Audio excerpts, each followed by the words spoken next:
డిన్నర్కు వెళ్ళి మనం chicken 65 mutton fry తీసుకురమ్మంటే వాడు ప్రాన్స్ అయితే తేడు కదా, ఇడ్లీ తేడు కదా. మనం ఏది ఆర్డర్ ఇస్తే వాడు అదే తీసుకొస్తాడు.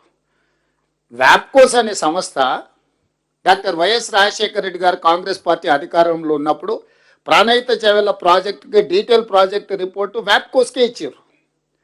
అదే వ్యాప్కోసు తుమ్మిడేటి దగ్గర ఈ ఎత్తులో కట్టండి, అక్కడి నుంచి శ్రీపాద ఎల్లంపల్లికి నీళ్లు తేండి, శ్రీపాద ఎల్లంపల్లి నుంచి ఇట్లా ముందుకు చివరి ఆయకట్టు చేవెళ్ళ వరకు వికారాబాద్ వరకు తీసుకెళ్ళడానికి ఏ విధంగా తీసుకెళ్ళాలి, ఎక్కడెక్కడ రిజర్వాయర్లు కట్టాలి, దాంట్లో ఎంత కెపాసిటీ ఉండాలి, నీళ్ళు ఏ విధంగా తరలించుకో వెళ్ళాలని ఇచ్చి అంచనాలు ఇచ్చింది కూడా వ్యాప్కోసే. 38,000 కోట్లతో పూర్తయితే వ్యాప్కోస్ రిపోర్ట్ మీదనే ఆనాడు కాంగ్రెస్ పార్టీ టెండర్ పిలిచింది. అదే వ్యాప్కోస్కి కేసీఆర్ గారు మళ్ళిచ్చి నేను మేడిగడ్డ దగ్గర, అన్నారం దగ్గర, సుందిల దగ్గర బ్యారేజీలు కట్టదలుచుకున్నా, పంపులు లిఫ్టులు పెట్టదలుచుకున్నానంటే వాడు చెఫ్ లాంటోడు. నువ్వు ఏది ఆర్డర్ ఇస్తే వాడు అదే తయారు చేసి ఇస్తాడు. నువ్వు ఒకటి ఆర్డర్ ఇస్తే వాడు ఇంకొకటి ఇయ్యాడు కదా. నీ తెలంగాణ ఇంజనీర్లు తెలంగాణ పట్ల ఉన్న కమిట్మెంట్తో నీ ఆలోచన తప్పు. వాళ్ళు ఇంజనీర్లు, వాళ్ళు ఎక్స్పర్ట్స్. కేసీఆర్, కేటీఆర్, హరీష్లు ఎక్స్పర్ట్స్ కాదు. They may be experts in politics and manipulation. They are not experts in engineering or structural engineers కాదు. వాళ్ళు సివిల్ ఇంజనీర్స్ కాదు, స్ట్రక్చరల్ ఇంజనీర్స్ కాదు, లేకపోతే సాగునీటి రంగ నిపుణులు కాదు. ఇది ఏదీ లేదు. వాళ్ళకున్న నైపుణ్యం అంతా నిజం లాంటి అబద్ధాలు చెప్పి ప్రజలందరినీ మభ్యపెట్టి వసూళ్లు చేసుకోవడానికి ఎలక్షన్ కలెక్షన్ లాంటి దాంట్లో దే ఆర్ ఎక్స్పర్ట్స్. ఎవరైనా ఒప్పుకోవాల్సిందే, 100% మార్కులు వేయాల్సిందే. కోదండరామ్ గారిని పెట్టినా కూడా డిస్టింక్షన్ ఫస్ట్ ర్యాంక్ ఇవ్వాల్సింది. ముగ్గురికి వంచాల్సి వస్తుంది ఫస్ట్ ర్యాంక్. అప్పుడప్పుడు చైతన్య నారాయణ ఒకటో ర్యాంక్ అని అందరి పేర్లు చదువుతారు చూడు. అందరికి సమానంగా మార్కులు వస్తే ఏం చేస్తారు? అందరికి ఒకటో ర్యాంకే ఇవ్వాల్సి వస్తుంది. ఆ ఇంట్లో ఉన్న వాళ్ళందరికీ ఒకటో ర్యాంకే వస్తుంది, అసలు ఏ ర్యాంకు తగ్గదు. సో ఆ ఎక్స్పర్ట్స్, ఈ ఎక్స్పర్ట్ ఇంజనీర్స్, రిటైర్డ్ ఇంజనీర్స్ ఇచ్చిన నివేదికను తొక్కిపెట్టి బయటికి ఇవ్వకుండా పెట్టి పక్కన పెట్టి వాళ్ళకి నచ్చినట్టు రాలేదు కాబట్టి తీసేసి తిరిగి వ్యాప్కోస్కి ఇచ్చేసి వ్యాప్కోస్తో రిపోర్ట్ తెప్పించుకొని 38,000 కోట్ల రూపాయల ప్రాజెక్టును 81,000 కోట్ల రూపాయలకు అంచనాలు పెంచారు. ఇప్పుడు మన ఇంజనీర్ గారు 2016లో 17లోనో రిపోర్ట్ డిపిఆర్ ఇచ్చింది అంటున్నారు కదా. ఆ డిపిఆర్ 2022లో క్యాగ్ ఆడిట్ చేసినప్పుడు మీరు ఆ రోజు బేసిక్గా ఇచ్చిన నివేదిక 81,000 కోట్లకు కానీ ఇది 1,47,000 కోట్లకు పెరిగిందని చెప్పి క్యాగ్ ఇచ్చిన రిపోర్ట్ ఉంది ఇక్కడ మన దగ్గర. The cost of Kaleshwaram project is now likely to exceed 1,47,427.41 crore against the cost of 81,911.01 crore projected to CWC. సిడబ్ల్యూసీకు సెంట్రల్ వాటర్ కమిషన్కి వాళ్ళు ఇచ్చినప్పుడు 81,000 కోట్లకి ఇచ్చింది. కానీ ఈ నివేదిక ఇచ్చే టైంకి మళ్ళీ డిస్ట్రిబ్యూటరీస్ లేవు, ఏం లేవు, పంపులు లిఫ్టులు, ఆయకట్టు పెరగలే. విచిత్రం ఏంటంటే నీళ్లు పెరగలేదు, ఆయకట్టు పెరగలేదు, ఏది పెరగలే. ఊరు పేరు అంచనాలు మారి తుమ్మిడేటి దగ్గర ఉన్నది మేడిగడ్డ దగ్గరకు వచ్చింది, అన్నారం వచ్చింది, సుందేళ్ళు వచ్చింది. 38,000 కోట్ల కాస్త 1,47,000 కోట్ల పైగా మారింది. ఈ రోజు లెక్కలేస్తే ఇదంతా 2022 కాళేశ్వరం దేని మీద క్యాగ్ ఆడిట్ చేసి ఇచ్చిన నివేదిక. ఇది కూడా మనం చెప్తున్నది కాదు, క్యాగ్ ఇచ్చిన నివేదిక.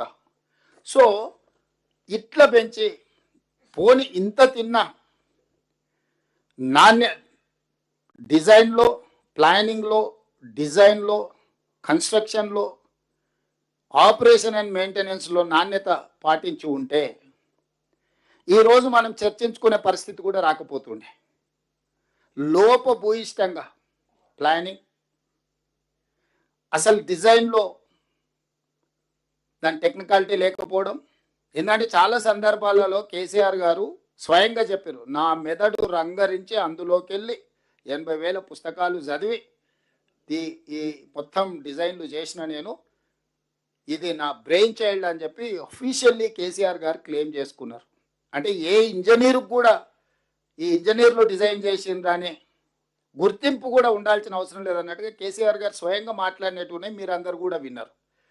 మరి ఆయన మేధాశక్తినంతా ఇంకా మానస పుత్రిక హరీశ్వరరావును పోయిన గవర్నర్ గారు ఈయన హరీశ్వరరావు గారు ఈయన కాళేశ్వరరావు అని సర్టిఫికేట్ ఇచ్చిండు ఆయనకు. ఓపెనింగ్కి పోయి నరసింహన్ గవర్నర్ గారు పాపం ఆయగారు ఈయన మాటలు నమ్మి ఈ అబద్ధాల రావులు అని అందరినీ కలిసి. సో నేను అనేది ఏంటంటే ఇన్ని రకాలుగా చేసి ఈరోజు అంచనాలు పెంచి ఈ ప్రాజెక్టు వాళ్ళు మొదలు పెట్టి 2019 జూన్ 21 నాడు ప్రారంభించారు. వీరితో పాటు పక్క రాష్ట్ర ముఖ్యమంత్రి గారిని పిలుచుకున్నారు, యజ్ఞాలు చేసిండు, యాగాలు చేసిండు. ఇవన్నీ చేసిన చిత్తన్ శివుడి మీద భక్తి చెప్పుల మీద ఉన్నట్టు ఆయన ఆలోచనలు ఎంతసేపు ఉన్నా దీంట్లో ఎట్లా కొల్లగొట్టాలనే ఆలోచనతోని హడావిడిగా దీన్ని చేసి దీన్ని ప్రారంభిస్తే ఎగ్జాక్ట్గా రమణారెడ్డి అనే ఒక అధికారి, BV Ramana Reddy project executive engineer, 18/5/2020 project ఎప్పుడు ప్రారంభించారు? 2019 జూన్ 21. సంవత్సరం తిరిగే లోపలనే క్లియర్గా మేడిగడ్డ బ్యారేజ్ నిర్మాణం లోపాలన్నీ బయటపడ్డాయి. మేడిగడ్డ బ్యారేజ్ వద్ద సీసీ బ్లాక్ల డ్యామేజ్లను వెంటనే సరిచేయాలి. కాలేజ్ అదేవిధంగా ఇందులో రిపేర్ చేయకపోతే ప్రమాదం ఉందని బివి రమణారెడ్డి అని ఒక project executive engineer with in a year project engineer క్లియర్గా ఎలాంటి మిగతా సంస్థలకు లేఖ రాసిండు. అయ్యా మీరు ప్రారంభించిన ప్రాజెక్టు దెబ్బతిన్నది, దీన్ని ఇమ్మీడియట్గా రిపేర్ చేసి రిస్టోర్ చేయకపోతే ఇది మొత్తానికే కొంప మీదకి వస్తుందని అధికారి అప్పుడే గుర్తించండు. ఇదేదో 2023లోనో 2024నో లేకపోతే ఉత్తమ్ కుమార్ రెడ్డి గారు రేవంత్ రెడ్డి గారు గుర్తించింది కాదు. చంద్రశేఖరరావు గారు అపాయింట్ చేసుకున్న ప్రాజెక్ట్ ఎగ్జిక్యూటివ్ ఇంజనీర్ అటు మేడిగడ్డ వర్క్ చేసే ఇంజనీర్ ఎల్ఎన్టీకి స్పష్టంగా 18/5/2020 ప్రాజెక్టు ప్రారంభించిన 11 నెలల్లోనే ఇందులో లోపాలు ఉన్నాయి, దీంట్లో సమస్య ఉన్నది, దీన్ని తక్షణమే రిపేర్ చేయండి అని లెటర్ రాస్తే ఆ కంపెనీ రిపేర్స్ చేయలే. ఎందుకంటే ఇవ్వాల్సిన దానికంటే ఎక్కువ కమిషన్లు ఇచ్చిన ఇంకా ఇదే చేసుడు ఎక్కువ, ఇంకా మళ్ళీ రిపేర్ ఒకటి చేసుకుంటే కూర్చుంటాడా అని చెప్పి వాడు నాకేంది నువ్వు చెప్పేదని వాడు అసలు పట్టించుకోలే. సో ఈ ప్రాజెక్టులో మీ అందరికీ నేను ఇచ్చే సమాచారం ఏంటంటే 19లో ప్రారంభిస్తే 20లోనే సమస్య వచ్చింది. ఇమ్మీడియట్గా దాన్ని రిపేర్ చేయలే. రిపేర్ చేయకపోవడం వల్ల డే బై డే అది పెరిగి పెద్దదై అది పూర్తిగా కుప్పగూలే పరిస్థితి వచ్చింది. దీంట్లో ఈరోజు అదేవిధంగా 20లో అట్లా జరిగింది. ఇప్పుడు కన్నెపల్లి పంప్ హౌస్ దగ్గరకు పోయింది. ఇక కన్నెపల్లి ఎంత సుఖమైందా అంటే 2022 జూలై 14 గోదావరిలో వరద వస్తే కన్నెపల్లి అన్నారం పంప్ హౌజులు రీటైనింగ్ వాల్ పంప్ హౌజ్ ఇక్కడ కడితే గోదావరి జలాలు ఇందులోకి రాకుండా గోడ అడ్డం కడితే అది నాణ్యత లేకపోవడం వల్ల కుప్పగూలితే మొత్తం కన్నెపల్లి పంప్ హౌజ్ ఫోటోలు చూపిస్తున్నాం మీకు. ఇది నీళ్లు నిండిపోయింది, ఇది లోపల మిషన్లు మొత్తం కెమెరా క్లోజప్ తీసుకురా. ఈరోజు కన్నెపల్లి అని చెప్తున్నాడు కదా, ఇగో ఇది కన్నెపల్లి పంప్ హౌస్. ఇది ఎప్పుడు 2022లోనే ఈ పంప్ హౌజ్లకు అడ్డంగా కట్టిన గోడ, నీళ్లు రాకుండా కట్టిన గోడ ఒక్కసారిగా గోదావరి జలాలు ఉధృతి పెరగానే ఆ గోడ కుప్పగూలి మొత్తం నీళ్లు పంప్ హౌజ్లోకి వస్తే ఇవి కొన్ని మీటర్ల ఎత్తు నీళ్లు నిండినాయి.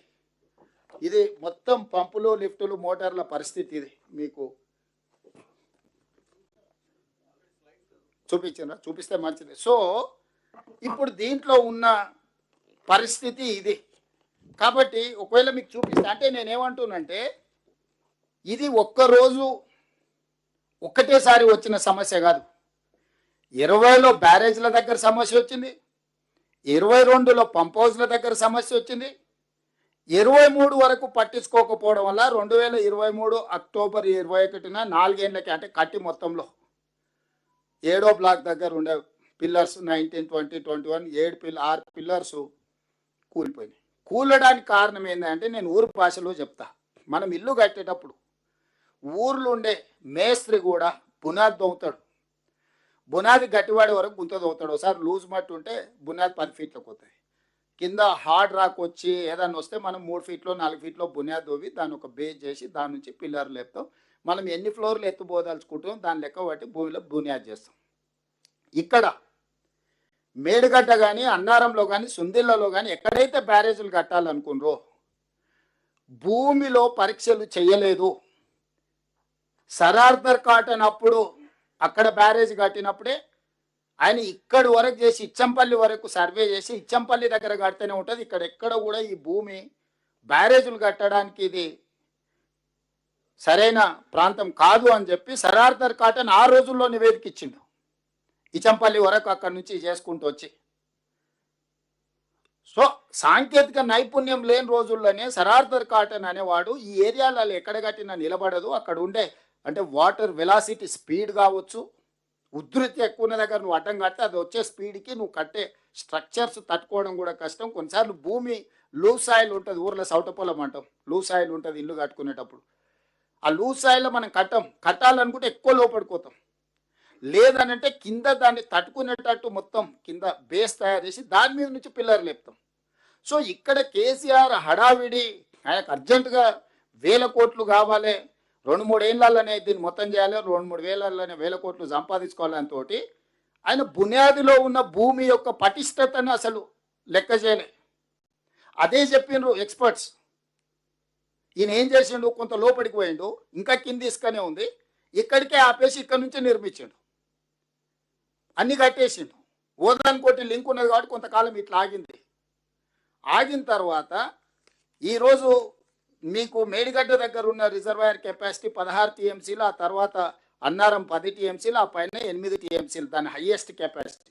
కానీ ఎప్పుడు కూడా మనం ఏదైనా రిజర్వాయర్ కానీ బ్యారేజ్ కానీ డ్యామ్ కానీ కట్టినప్పుడు దాని కెపాసిటీస్ను కొత్తగా మొదలుపెట్టినప్పుడు first year 25%, second year 25%, third year 25%, fourth year 100% of the capacity of that barrage, dam or reservoir ఏదైనా అట్లా సాంకేతికంగా చేసుకుంటూ ఫస్ట్ 25% నీళ్లు నింపినప్పుడు ఇందులో ఏం సమస్యలు వస్తున్నాయి, భూమి ఏమైనా కుంగుతుందా, దీనివల్ల ఏమైనా డ్యామేజ్ ఉందా, ఏమైనా కొట్టుకపోతుందా ఏదో చూసుకో. అట్లా ఎవ్రీ ఇయర్ ఇది మెథడ్, అట్లా లెక్కేసుకొని చేస్తారు. సో చంద్రశేఖరరావు గారు 16 టీఎంసీల నీళ్లు ఇట్లా పెద్ద ఎత్తున కనిపించేటట్టు దాంట్లో నీళ్లు నిండా నింపి పెట్టి బస్సులలో అందరినీ తీసుకుపోయి చూపించండి. ఎలక్షన్ల ముందర మీకు అందరు గుర్తుండాలి. ఊర్లలో నుంచి బస్సులు వేసి రైతులందరినీ తీసుకెళ్తున్నాను, రోజు జాతరలాగా తీసుకెళ్ళాను. వాళ్ళకి చూపియనికి ఆయన సముద్రాన్ని వీడికి తెచ్చినాన్ని భ్రమలు కల్పించడానికి.